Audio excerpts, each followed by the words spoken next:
你是否诚实地相信真正的自律要求你对着镜子里的倒影大喊，蔑视那个每天早晨回望着你的人？你是否说服了自己，休息的生物学需求是软弱的可耻信号，而彻底的精疲力竭是唯一值得佩戴在胸前的荣誉勋章？很可能你带着高昂的希望开始你的日子，但到了中午，你已经发现自己在与自己的头脑进行一场残酷的战争，被困在一个令人窒息的循环中。每一个微小的失败都会遭到严厉且无情的内部惩罚，你感觉像是一个被围困的奴隶，服务于一个生活在你脑海中的残忍且无形的主人，一个不断索取更多鲜血和汗水，但从未对你的牺牲感到满足的暴君。这不仅仅是身体上的疲劳，这是一种深刻的精神浩劫，诞生于一种错误的信念，即你需要摧毁你是谁，以建立你想成为谁。我想让你知道，我看见了你，并且深刻理解你在试图维持控制的表象时默默承受的沉重负担。现代世界伴随着其无休止的、不惜一切代价的生产力文化，向你兜售了一个有毒的谎言，认为痛苦是结果的同义词，自我憎恨是成功所需的燃料。你并不懒惰，也没有坏掉，你只是一直在用错误的燃料运行你的机器，燃烧着恐惧和内疚，而不是目标和清晰的愿景。你推动直到崩溃，进入坍塌，然后因为不够坚强去承受你自己施加的折磨而责怪自己。这是一种反应性的混乱状态，你生活在扑灭由你自己的焦虑引发的火灾中，让你感到分散、绝望，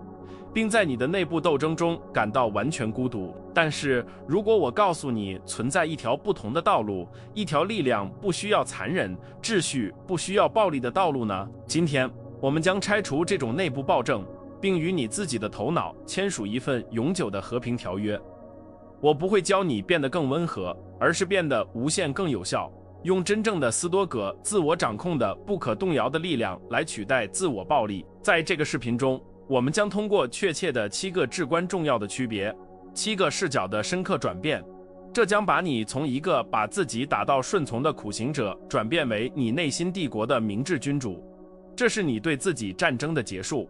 准备好发现，唯一持久的纪律是那种不再囚禁，而是最终释放你的纪律。在我们开始这种重建之前，我需要你与这个新身份确立你的第一个承诺。现在订阅频道，以免错过这段旅程的延续，并在下面的评论中告诉我你在哪里观看，并写下声明：我选择掌控之路。这个小小的举动不仅仅是一个评论，它是你转型的零点。许多人带着错误的印象来到斯多葛主义，认为它是一种情感压抑的教条，一种试图将人类变成冰冷无感觉的大理石雕像的徒劳尝试。忘记这种学术和尘封的观点，我们即将应用的是一种复杂的头脑技术，一个设计用来以手术般的精准度导航存在之混乱的操作系统。真正的斯多葛主义并不要求你截肢你的人性或扼杀你的感情，以成为一个功能性的机器人。相反，它是关于将你的意志与现实本身的本质对齐，允许你以流动而不是摩擦来运作。这是统治自己的艺术，不是通过一个大喊荒谬命令的内部独裁者的暴政，而是通过一个理解地形并确切知道如何在最后一场战斗前不耗尽他们的情况下提取部队最佳表现的领导者的不可动摇的逻辑。这里存在着将改变你所知道的关于生产力和意志力的一切的战略性重新框架。我们需要一劳永逸地将自我暴力与真正的自我掌控区分开来。你知道，今天一直在实践的自我暴力是一种基于内疚、恐惧和惩罚的有毒纪律。它是脆弱的，在压力下会破碎，并且总是会腐蚀精神，直到除了怨恨什么都不剩。另一方面，自我掌控是植根于自爱和清晰理性的纪律，它是一种战略性的坚定，明白一致性胜过强度。不要把它想成冷酷，而是想成一种安静的自我掌控。当自我暴力试图用工程锤强行撞开门，在此过程中摧毁结构时，自我掌控是找到正确的钥匙并冷静地转动它的能力，为你真正重要的事情保留你的能量，你的作品的执行。为了锚定这个真理，我们看向塞内卡的不朽话语：一个统治过帝国并知晓真正权力重量的人，他警告我们要没有比做自己的奴隶更可耻的奴隶制，但也教导说头脑应该受到尊重，而不是蔑视。因此真正的纪律不是你围绕自己建造的限制你行动的限制性笼子，它实际上是唯一能够打开通往你绝对自由之门的钥匙。只有有纪律的人才是真正自由的，因为只有他不会被他瞬间冲动的反复无常的风或他自我批评的鞭子所拖累。通过采取这种姿态，你不再是害怕狱卒的囚犯，而是成为你命运的主权建筑师，构建一种责任与福祉并行的生活。将毁灭自己的业余爱好者与获胜的大师区分开来的第一个至关重要的区别在于其燃料的来源。你必须交换由仇恨和恐惧驱动的自我暴力，换取由目标和愿景推动的自我掌控。大多数人错误地认为，他们需要对目前的处境或对自己感到厌恶才能产生运动，利用慢性的不满作为鞭子来摆脱惯性。他们看着镜子寻找缺陷来喂养愤怒，相信这种不稳定的能量将足以带他们到达山顶。然而，仇恨是一种肮脏的燃料，它燃烧得很快，产生一种污染你头脑的有毒烟雾，并不可避免地对你意志的引擎造成不可修复的损害，让你在人生的道路上停滞不前。这里的内部冲突是诱人的，因为恐惧和愤怒会产生立即的肾上腺素峰值，看起来非常像生产力。当你感到被围困或羞愧时，你的身体会以生存能量的爆发作为反应，允许你疯狂地工作几个小时或几天。但这种生物学机制是被设计用来在草原上逃避老虎的，而不是用来在几十年中建立遗产。通过依赖这种战斗或逃跑的反应来完成你的日常任务，你将你的神经系统维持在一种永久的炎症和警报状态，最终身体会付出代价，而头脑因疲于被鞭打而罢工，导致严重的拖延症。这只不过是一个绝望的停火请求。为了想象这一点，想象骑手和马的核心隐喻，你的理性头脑是骑手，而你的情绪、身体和本能是马。自我暴力是一个相信为了更快到达目的地，必须毫不留情地殴打动物，拒绝给它水和休息，鞭打它直到皮肤流血的骑手。马可能会因为对疼痛的恐惧而拼命奔跑，但很快它就会倒地而死，或者在一种本能的反抗行为中摔下骑手并践踏它。这是职业倦怠或强迫发作的形象。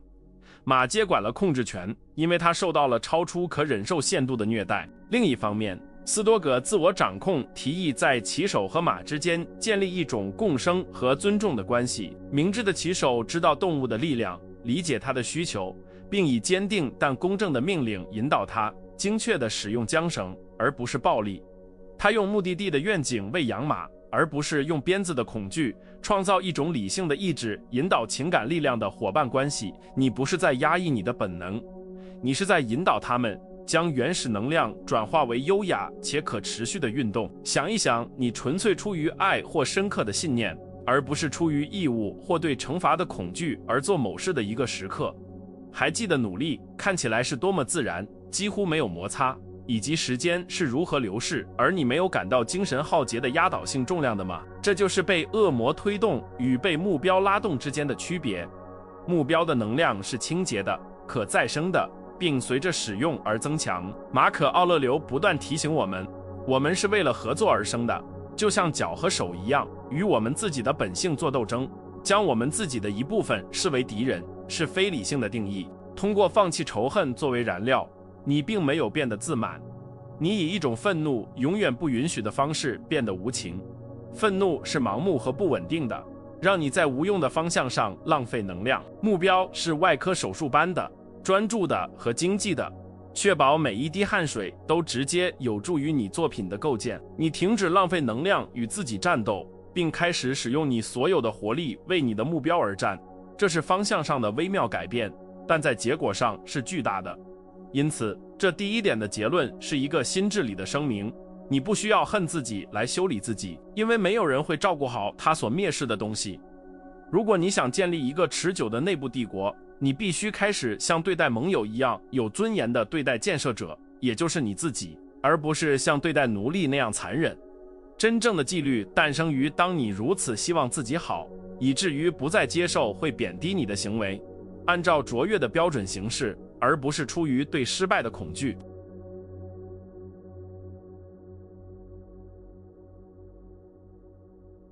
第二个根本区别在于你如何处理失败，自我暴力审判并定罪，而自我掌控分析并修正。当内部暴君掌权时，每一个错误，无论多小，错过一次锻炼，吃了一些饮食之外的东西，拖延一项任务，都被作为你是根本上有缺陷的、不可反驳的证据来接收。及时的叙述不是我犯了一个错误，而是我是一个错误，将一个孤立的事件转变为一个身份的判决。这种道德主义的审判使行动瘫痪，因为如果问题是你也是谁，而不是你做了什么，那么改变似乎是不可能的。由这种姿态产生的内部冲突是羞耻的循环，这讽刺地助长了错误的重复。通过因为失败而感到自己是垃圾，你寻求这种情感痛苦的立即缓解，通常正是求助于导致最初失败的那个成瘾或行为。这是一个强迫性进食者因为对吃了东西感到内疚而吃得更多，或者一个拖延者因为对没有开始感到糟糕而更加回避工作。头脑试图逃避你在其中设立的无情法庭，躲藏在无意识的阴影中，拒绝面对事实的现实。让我们在这里应用头脑技术，想象一个在复杂实验室里的科学家正在进行一项对治愈疾病至关重要的实验。如果实验失败且试管爆炸，科学家不会跪下来哭泣，尖叫说他是一个可怕的人类，不值得被爱。不，那是荒谬且低效的。他清理工作台，拿起他的笔记本，并冷静地问：哪个变量不正确？温度、剂量、时间。他不把错误当成针对个人的，他将其视为一个数据，一个让他更接近正确解决方案的中性信息。在自我掌控中，你必须采取这种你自己生活的科学家或工程师的角色，剥去错误沉重的情感负荷。当你失败时，你会的，因为你是人类。你的及时反应不应该是侮辱，而是分析性的好奇。什么触发了这个？是疲劳吗？是环境触发因素吗？是缺乏计划吗？通过这样做，你从你自己的受害者的位置走出，进入战略家的位置，将失败转化为反馈，一个调整你下一次尝试路线的宝贵资源。塞内卡说，明智的人不会对生活的意外感到惊讶，也不会对他自己的失败感到惊讶，因为他了解人类的易错性。期望一直完美是一种傲慢的形式，接受错误，修正它，并毫无戏剧性地继续前进是真正的斯多葛，是谦卑。自我暴力希望你为错误受苦作为一种忏悔形式，好像你的痛苦偿还了一笔宇宙债务。自我掌控知道偿还债务的唯一方式是修正行为，并在现在做得更好。这种姿态的改变消除了你像脚上的锁链一样拖拽的内疚的死重，允许你轻盈而快速的移动。如果你绊倒了，你不会留在地上因为绊倒而打自己。你站起来，看着地面，看石头在哪里，并更加注意地继续行走。错误不再是床底下的怪物，而只是变成了道路上的一个坑。如果被忽视是危险的，但如果被测绘和理解则是无害的。通过内化，你的恢复能力比你的完美重要无限倍来结束这一大点。大师不是那个从不跌倒的人，而是那个站起来如此之快且如此自然，以至于世界几乎没有注意到他跌倒了的人。通过将审判我很糟糕交换为修正方法是错误的，你变得反脆弱，因为每一个犯下并被分析的错误都加强了你的盔甲，并为你未来的战斗提升了你的智慧。第三个区别解决了现代头脑中最血腥的战场之一，与快乐和欲望的关系。自我暴力宣扬有毒的禁欲主义，其中所有的快乐都被视为罪恶，美德由绝对的剥夺来衡量。相比之下，自我掌控实践节制和智能管理，内部暴君试图禁止一切，没有糖果，没有社交媒体，没有休闲，没有休息，创造了一个心理高压锅。他创建了一份被禁止事物的黑名单。矛盾的是，这些事物成为了你头脑中最强烈的欲望对象，因为被禁止的东西变成了痴迷。这里的内部冲突是全或无的鞭打效应。即严厉限制与放纵强迫之间的剧烈摆动。你屏住呼吸，避免任何快乐，直到脸色发紫。不可避免的，当你终于呼吸时，你不是轻柔的吸气，你是哽咽着，在一种补偿的狂热中吞噬眼前的一切。叛逆的头脑感到被剥夺，利用监视中的任何裂缝来暴饮暴食，因为他知道暴君很快会回来，再次锁上储藏室。这个循环摧毁了对自己的信任，因为你开始将你的欲望视为无法控制的野兽。现在想象一个繁荣城市的明智统治者，他不禁止贸易或聚会，因为他知道他的公民需要快乐才能生活得好，但他制定了清晰的法律，以使聚会不变成暴动。他调节，他计量，他选择时机和数量。自我掌控不是快乐的废除，而是将快乐提升到一个有意识的选择的类别，而不是一个自动的冲动。这是品尝一杯葡萄酒，欣赏每一个味道音符，与喝掉整瓶酒以抹去意识之间的区别。这就是斯多葛节制的实践，在最佳点停止的能力，在那里快乐仍然是有益的，还没有变成毒药。艾比克泰德教导我们将诱惑不视为行动的命令，而是作为必须有理性测试的印象。当冲动出现时，斯多葛主义者不大喊不，他说等等，让我们检查一下这个。他在刺激和反应之间创造了一个自由的空间，决定那个快乐是否服务于他更大的目标，或者仅仅是一个空洞的分心。通过管理快乐而不是禁止它，你撤回了禁止赋予对象的魔法和诱惑力。巧克力蛋糕不再是一个美味的罪恶，而只是变成了食物。你可以选择吃或不吃，取决于你那一天的健康目标。你不再是一个逃避诱惑的奴隶，而是一个在他们之间行走而不被捕获的主人，在你发出的每一个是和每一个不中行使你的主权。这种方法消除了像狱警一样不断监视自己的持续紧张，为创造力和深度工作释放了心理能量。你学会了毫无内疚地享受小事，因为你知道你在掌控中。这种合法的快乐作为燃料为你重新充电。生活不再是一种灰色的忏悔，并重新拥有了颜色，但现在是你以此意图画出的颜色，而不是由混乱造成的污迹。通过理解真正的自由，不是做所有想做的事，也不是阻止自己做所有事来结束这一大点，而是不需要任何东西。当你能够享受某物而不依附于它，并且能够克制而不受苦时，你就达到了情感不可战胜的状态。自我掌控允许你参观快乐的花园，如果愿意就摘一朵花，并继续你的旅程，而不被藤蔓困住。我们来到了第4个区别，对于我们强迫性的文化来说，也许是最反直觉的休息的角色。自我暴力将休息视为浪费的时间，一种道德失败，一个必须用更多活动来填补的非生产性真空。当你敢于停下来时，总是产生腐蚀性的内疚。自我掌控与自然智慧一致，将休息视为磨刀，是工作本身的一个战略性和不可协商的部分。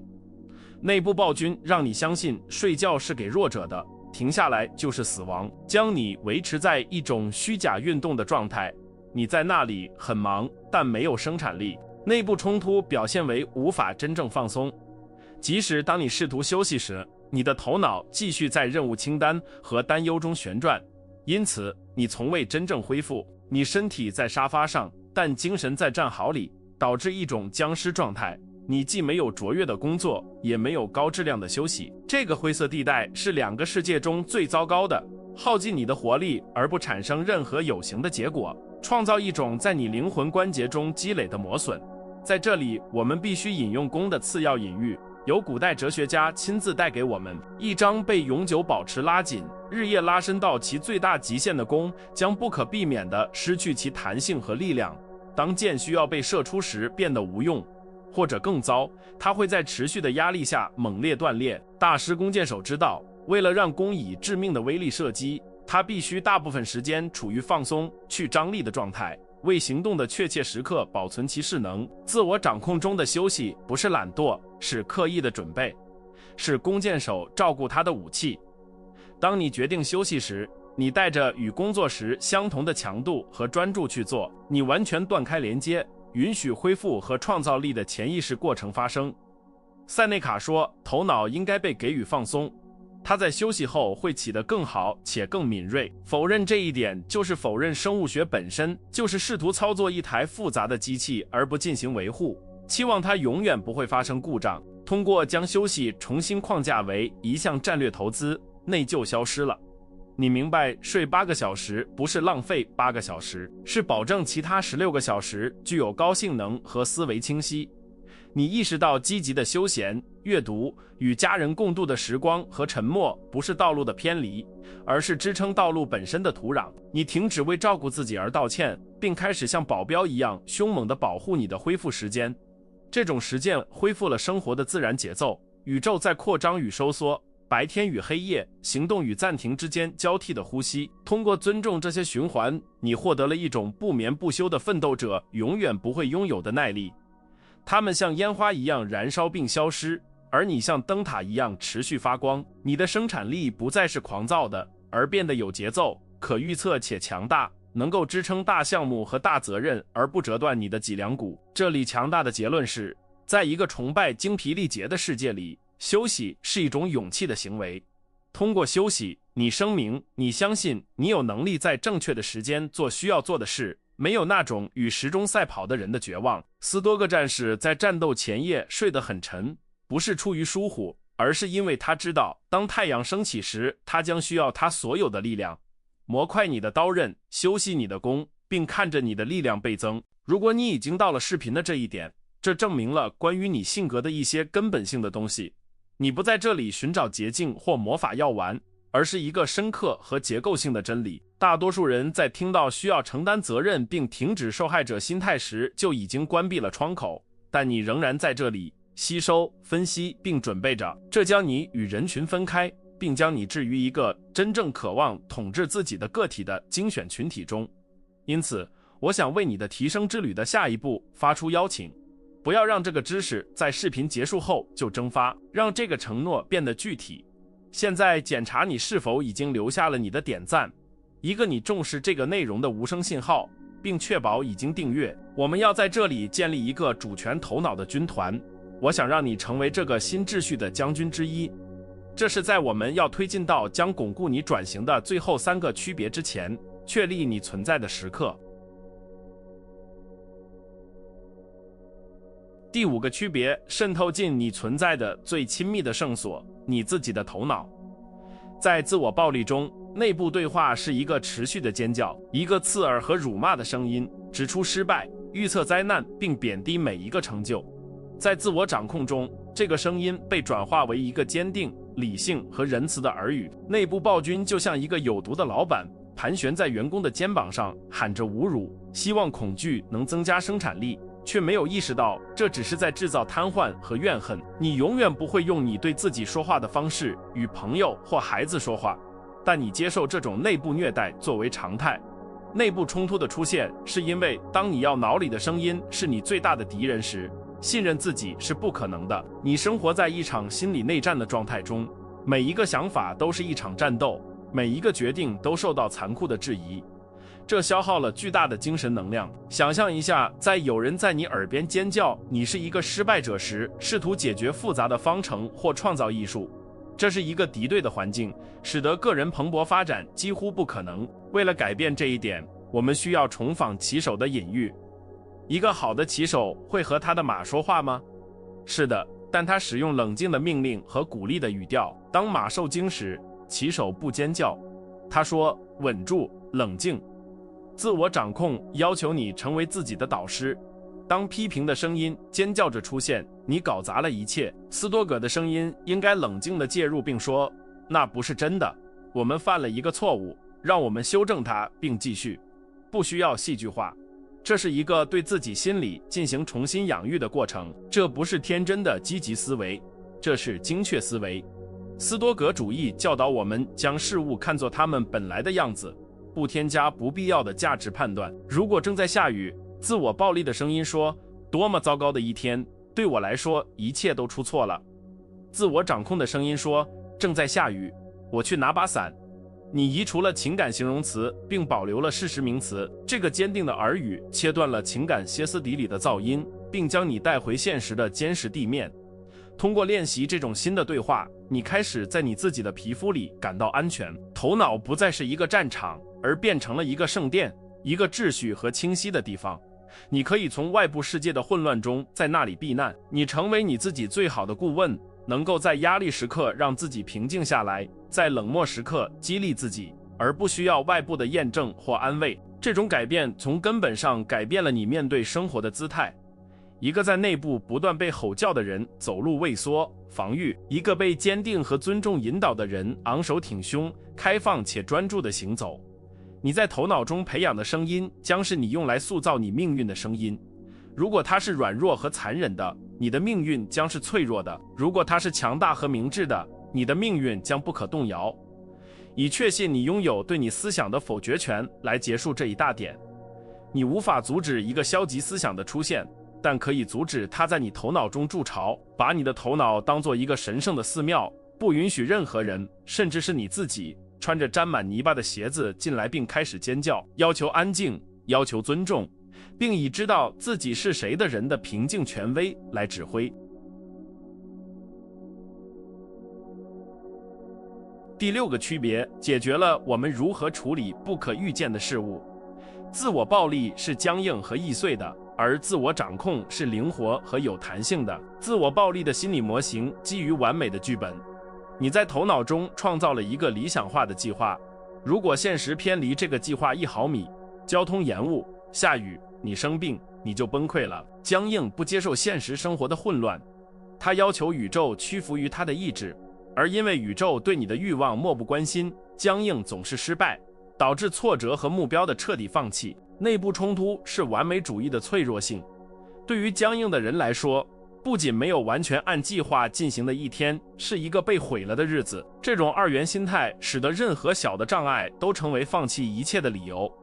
这是因为不能去健身房1小时，就决定不在家做哪怕15分钟运动的人，比起不完美的执行，更喜欢绝对的零。这是一个水晶结构，看起来很美，但在第一次撞击时就会粉碎。想想橡树和竹子或水的隐喻，橡树宏伟且僵硬，它试图不移动地面对风暴，因此强风可以将它连根拔起或折断它的树干。竹子或水屈服、弯曲，适应障碍的形状，因此生存下来并继续流动。斯多葛自我掌控就像水，如果道路被一块石头挡住，水不会停下来和石头争论，它绕过，它流过，它找到一条新路线，但继续向大海流去。斯多葛灵活性是实践中的保留条款，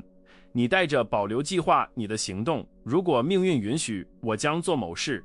这不是被动，这是战略现实主义。当 A 计划失败时，斯多葛主义者不恐慌，他启动 B 计划或即兴创作 C 计划，而不失去情感镇静。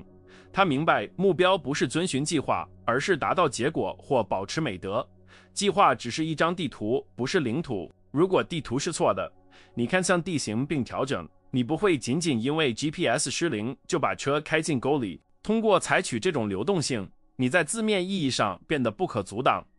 没有什么能阻挡一个愿意找到任何可能路径的人。障碍成为道路的一部分，一个锻炼创造力、耐心和适应的机会。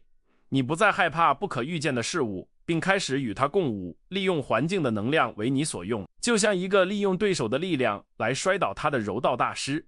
这种弹性消除了控制的焦虑，那种试图用手抓住沙子的人胸口的紧迫感。你放开控制不可控事物的需要，并将你所有的抓地力集中在只取决于你的事情上，你的反应。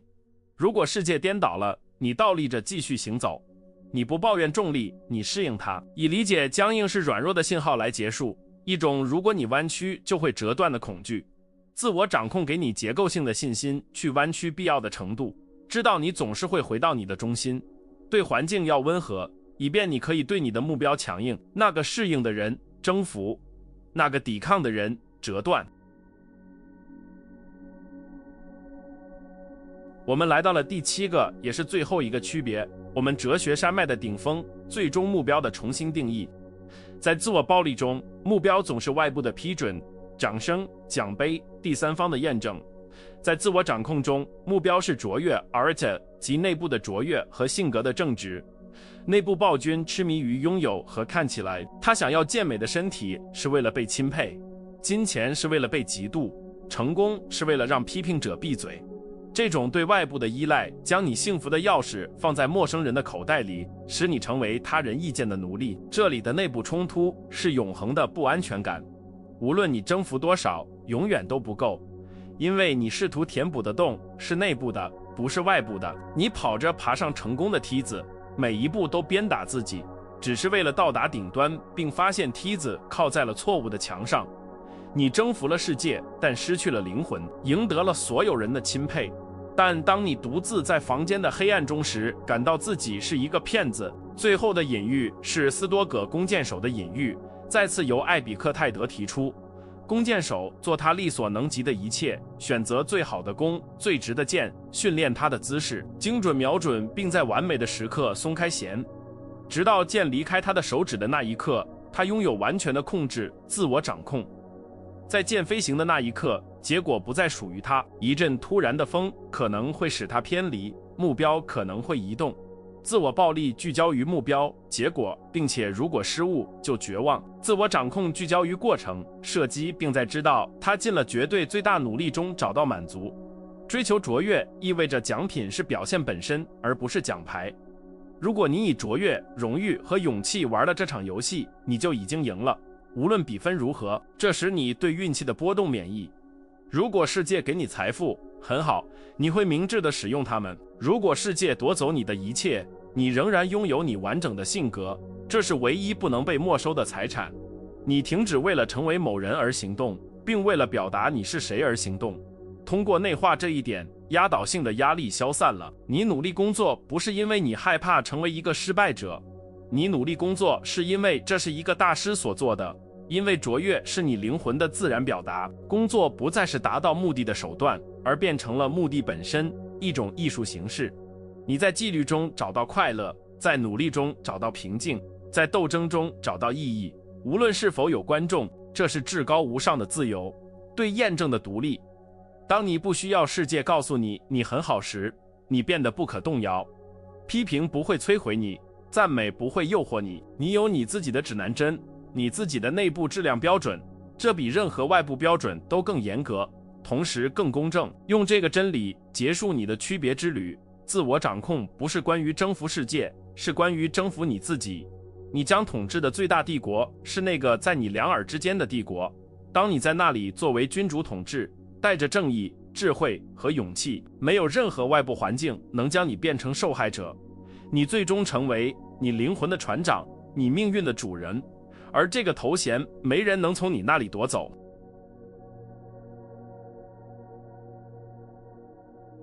我们一起走过了将鞭子与缰绳分开的漫长道路，揭露了残酷是力量同义词的危险幻觉。你现在以水晶般的清晰度理解，在你头脑中尖叫的刺耳声音不是纪律，而是伪装成要求的恐惧。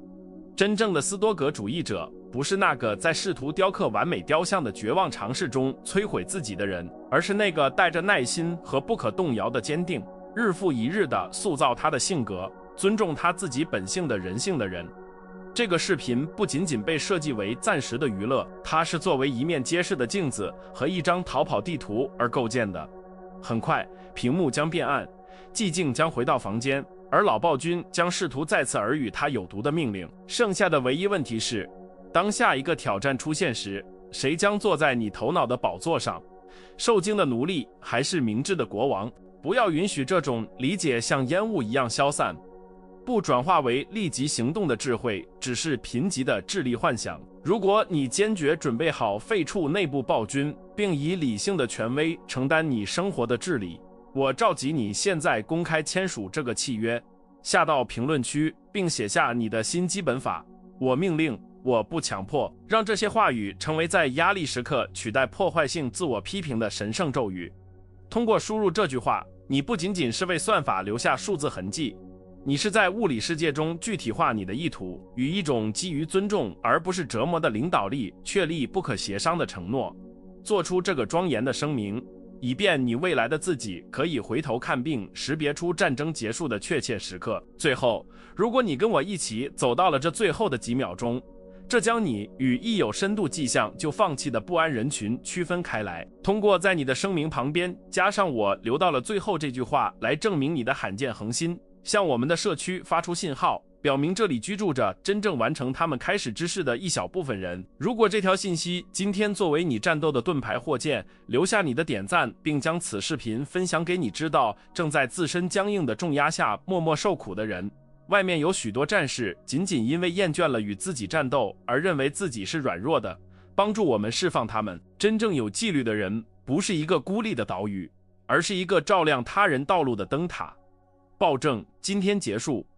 你的合法统治现在开始。